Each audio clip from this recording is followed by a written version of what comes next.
வரவேற்று அவர்களை நன்றி கூறியவனாக மற்றும் இங்கு வந்திருக்கக்கூடிய அனைத்து மக்களையும் வாழ்த்தியவனாக உங்கள் அனைவரையும் போற்றியவனாக நான் என்னுடைய வாழ்த்துக்களை தெரிவித்துக் கொள்கின்றேன்.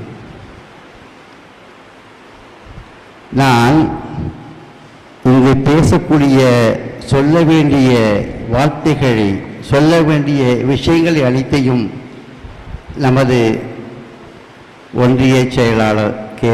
சந்திரன் அவர்களும் ப்ரொஃபஸர் அவர்கள் எல்லாவற்றையுமே சொல்லி முடித்து விட்டார்கள்.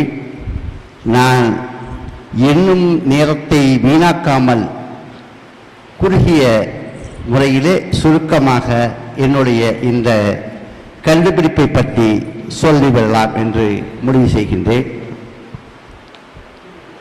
ஆண்டவன் உதவியால் எனக்கு கிடைத்த